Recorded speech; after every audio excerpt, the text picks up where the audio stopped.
Tigers are usually perceived as aggressive, dangerous, and unforgiving. However, the tiny cub that Atwood found in the forest couldn't hurt anybody because it was badly injured.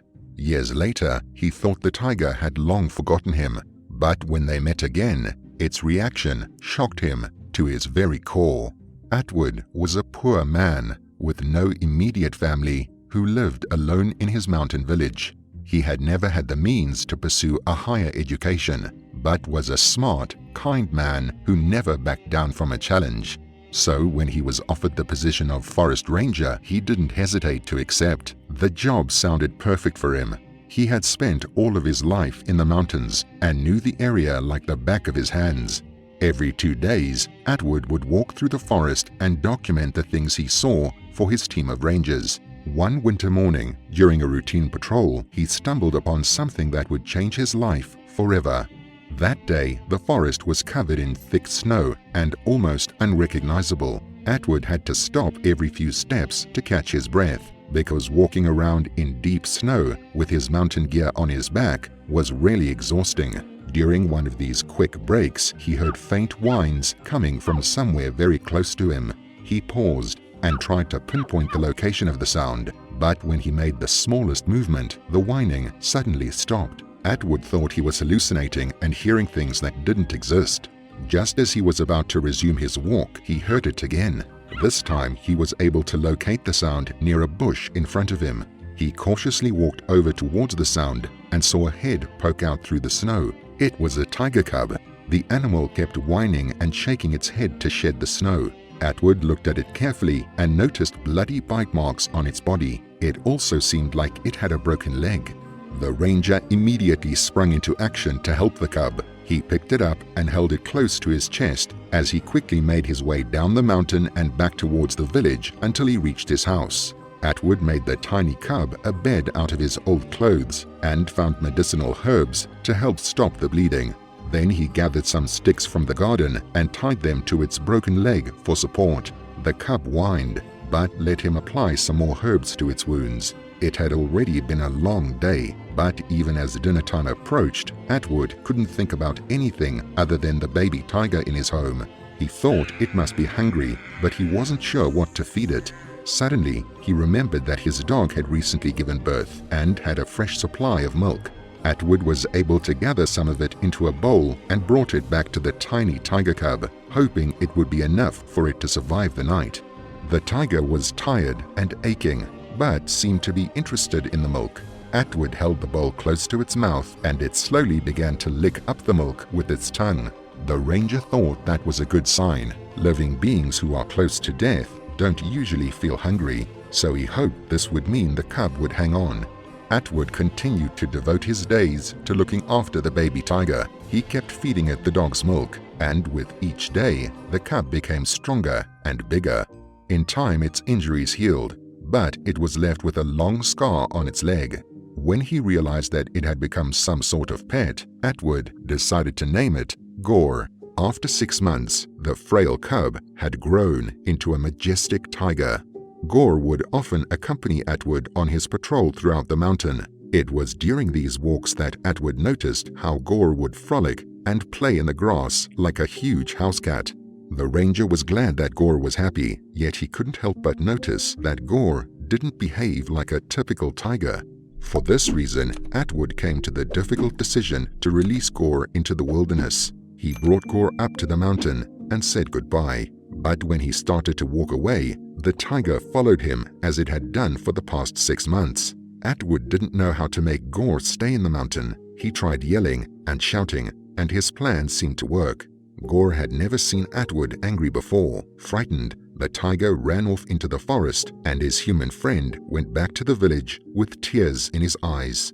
Atwood continued to patrol the mountain, but didn't see Gorr for a long time. It was during one of his daily walks that his life changed forever. The ranger fainted on his trail and was found by a local villager named Bonnie, who at the time was chopping firewood in the mountains. Bonnie helped Atwood, and from that day forward, they became inseparable.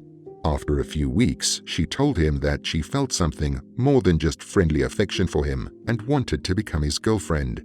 He was more than happy to be her boyfriend, and 2 years later, he obtained an even better title when he became her husband. At almost 50, he even had a daughter of his own. During one of his usual walks, however, Atwood felt a tingling pain in his waist and fainted again. Luckily, Bonnie was there and able to help him one more time.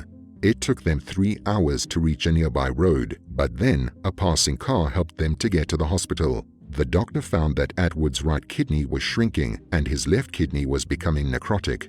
The ranger stayed in the hospital for a few days, but he refused to have a life-saving surgery due to its high cost. When he returned home, Atwood went back to his normal life of patrolling the mountain. 3 years later, though, another medical emergency caught him by surprise. This time, his kidneys were in even worse condition than before. Atwood refused the surgery again and promised he would take more breaks during his walks in the forest. Next summer, he was on patrol again when he noticed wisps of smoke rising from the mountain. The area had been plagued by forest fires, and the ranger knew something was wrong. The flames spread quickly and came very close to Atwood, who started running down the mountain as fast as he could. Unfortunately, weak from his health condition, he stumbled and fell. All of a sudden, a tiger appeared before him. Atwood didn't know what to do. The fire was behind him and getting closer by the second. And now there was a tiger in front of him, blocking his path. Atwood closed his eyes and decided to accept his fate. But what the tiger did next shocked him. When it opened its mouth, it went for his clothes instead of his flesh and started dragging him away from the flames. Dumbfounded, Atwood started crawling behind the tiger down the mountain. He was close to safety when a burning branch fell from a tree and pegged him to the ground. The tiger suffered burns as well, but didn't leave his side. Instead, it searched the ground for something and came back with a big stick. What was he supposed to do with that? He thought. Suddenly, it dawned upon him that the tiger wanted to use the stick as a lever to free himself from the tree. He managed to slither away from the branch and resumed his race down the mountain. He was very confused by the tiger's behavior, but that wasn't the right moment to question its intentions. The beast led him home, and when it was sure the human was safe and sound, it affectionately rubbed its body against his legs. That movement snapped Atwood back to reality. He had thought he was dreaming, but now he recognized his old friend, Gorr. Although grown and bigger, the tiger still had a long scar on his leg from the time it had broken its paw. Atwood looked at the tiger and asked out loud if it was Gorr. Upon hearing its name, it looked at him and let out a long roar of appreciation. After a couple of minutes, however, the tiger made its way back to the mountain. Atwood desperately wanted his old friend to stay with him a little longer, but the animal now knew its place in the world and went back to its natural habitat.